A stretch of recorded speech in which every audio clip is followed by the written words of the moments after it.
Ketegangan di Timur Tengah kembali mencuat setelah beredar kabar bahwa Iran tengah mempersiapkan serangan balasan terhadap Israel, rival utamanya. Dalam upayanya, Iran dilaporkan telah menyiapkan sejumlah rudal balistik yang ditargetkan untuk menyerang lokasi strategis.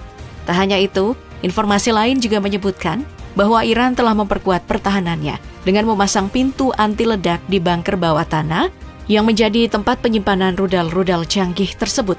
Pertanyaan pun muncul. Apakah konflik ini telah berkembang dari sekadar perseteruan antara Israel dan kelompok militan menjadi ancaman perang langsung antara dua negara besar Israel dan Iran?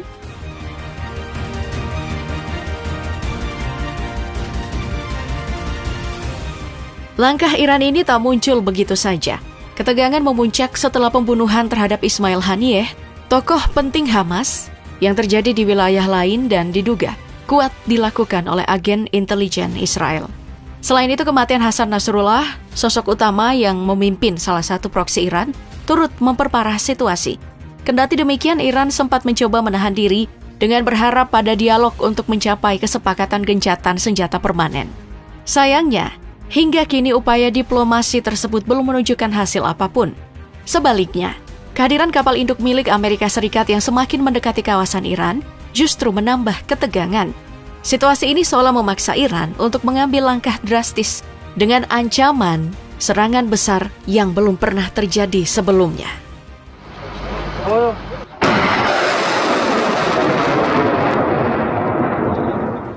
Jika kita menelusuri pola serangan Iran di masa lalu, strategi mereka kerap menggabungkan penggunaan rudal balistik dengan drone tempur untuk menggempur Israel. Pendekatan ini terbukti efektif, menghasilkan kerusakan signifikan di berbagai lokasi penting yang menjadi sasaran. Salah satu kunci keberhasilan strategi ini adalah memanfaatkan rudal balistik terbaru Iran Fatah II yang dirancang khusus untuk meruntuhkan sistem pertahanan Israel.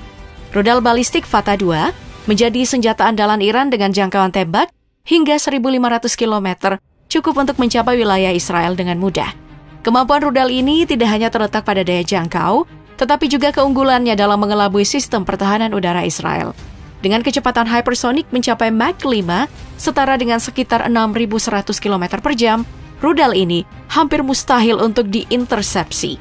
Teknologi canggih ini memberi Teheran kepercayaan diri untuk meluncurkan serangan tanpa khawatir rudal-rudalnya dihentikan oleh sistem pertahanan paling canggih sekalipun.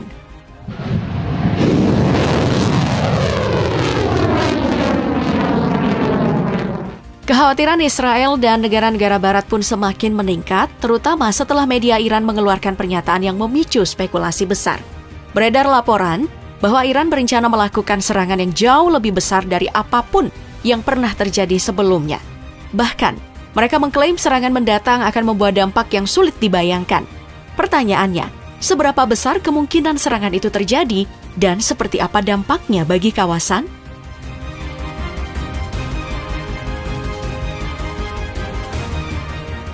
Berdasarkan laporan media Iran, serangan kali ini diperkirakan memiliki skala 2 hingga 3 kali lipat lebih besar dibanding sebelumnya. Untuk memahami besarnya ancaman ini, kita perlu melihat kembali rekam jejak serangan Iran, khususnya di tahun 2024, saat mereka melancarkan 2 gelombang serangan udara terhadap Israel.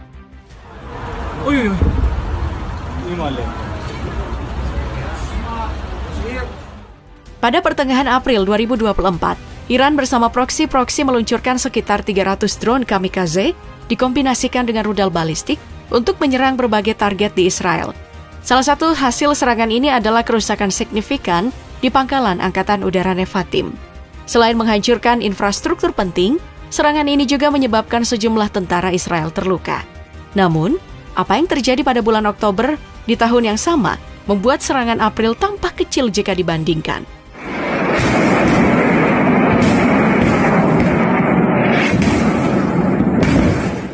Berbeda dengan serangan pada bulan April, serangan Iran yang terjadi pada 1 Oktober menggunakan jumlah amunisi yang lebih sedikit, tetapi dampaknya itu jauh lebih menghancurkan. Dalam operasi tersebut, Iran dilaporkan meluncurkan sekitar 200 rudal balistik ke berbagai target di wilayah Israel.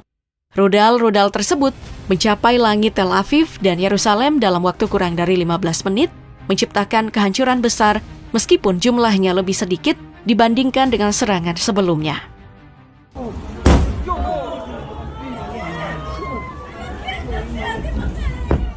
Menurut berbagai laporan, rudal-rudal ini juga menghantam area strategis, termasuk sekitar pangkalan udara Nevatim di Gurun Negev dan markas besar Mossad di dekat Tel Aviv.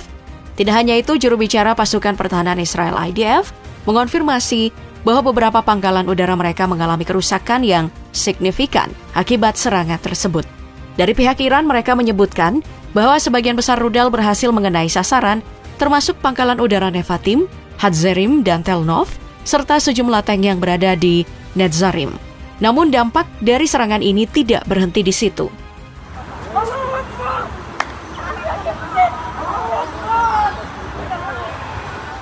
Israel juga melaporkan bahwa ledakan rudal balistik Iran menyebabkan kerusakan pada ratusan rumah dan kendaraan di beberapa wilayah. Bahkan, laporan pemerintah menyebutkan bahwa serangan ini menciptakan kehancuran besar dengan resiko yang tidak bisa dianggap enteng. Selain kerusakan material, serangan ini juga memakan banyak korban jiwa, meskipun jumlah pastinya belum dirilis. Jika serangan 1 Oktober itu dijadikan patokan, seperti apa skala kehancuran yang mungkin terjadi jika Iran meluncurkan serangan lebih besar di masa mendatang?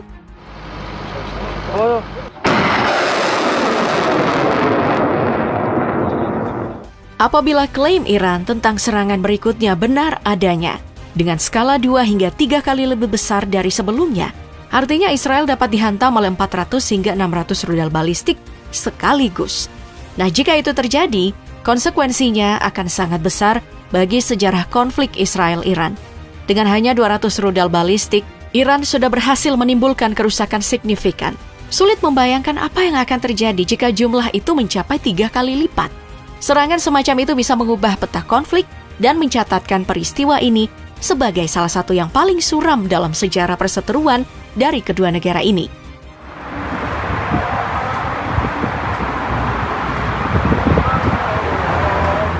Dampak serangan tersebut tidak akan mudah dibayangkan. Bangunan-bangunan di Israel berpotensi luluh lantak, menyerupai kehancuran yang saat ini terjadi atau terlihat di Gaza.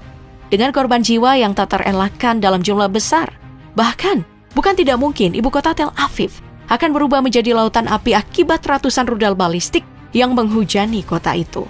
Mengingat sinyal ancaman yang telah Iran sampaikan, tidak mengherankan jika Israel seharusnya mulai merasa cemas.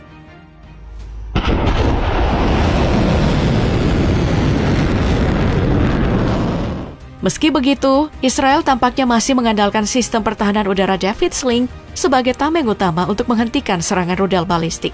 Namun, kenyataannya menunjukkan bahwa sebagian rudal Fatah yang diluncurkan Iran berhasil menembus perlindungan tersebut. Jika dihitung, David Sling hanya mampu mencegat sekitar 100 rudal sebelum harus mengisi ulang amunisi pencegatnya. Dengan asumsi, Iran meluncurkan 500 rudal balistik sekaligus, setidaknya 400 rudal akan melesat tanpa halangan dan menghantam sasaran mereka. Pada titik inilah, Israel mungkin akan menyadari bahwa serangan Iran bukanlah sesuatu yang mudah dihentikan.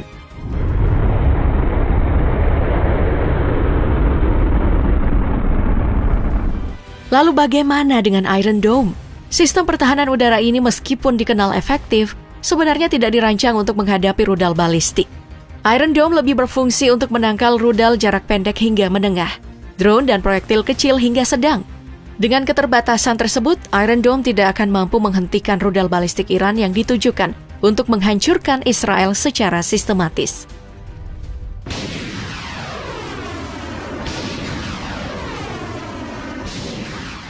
Namun ada pertanyaan besar yang mungkin muncul di benak banyak orang. Bagaimana mungkin Iran bisa memproduksi rudal balistik dalam jumlah sebanyak itu? Apalagi, biaya rata-rata pembuatan satu rudal balistik bisa mencapai puluhan juta dolar. Ditambah lagi, Iran saat ini masih berada di bawah sanksi internasional yang ketat yang membatasi kemampuan mereka untuk berdagang secara bebas di pasar global. Jadi, dari mana sebenarnya Iran ini mendapatkan dana untuk merancang, memproduksi dan meluncurkan rudal-rudal ini?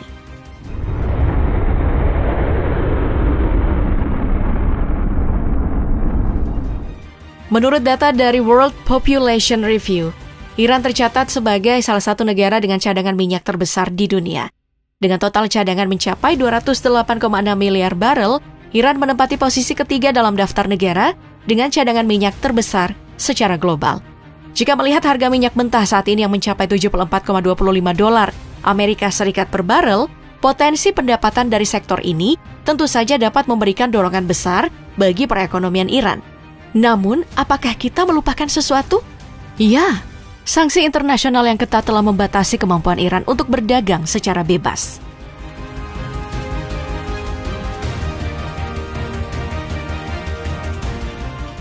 Memang benar, sanksi internasional membuat perdagangan minyak mentah Iran menjadi sangat terbatas. Namun itu bukan berarti Iran tidak mampu menjual hasil minyaknya sama sekali.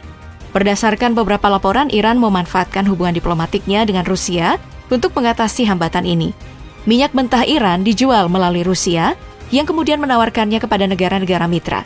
Dengan cara ini, Iran tetap dapat menghasilkan pendapatan dari sektor minyak meskipun berada di bawah sanksi internasional yang ketat.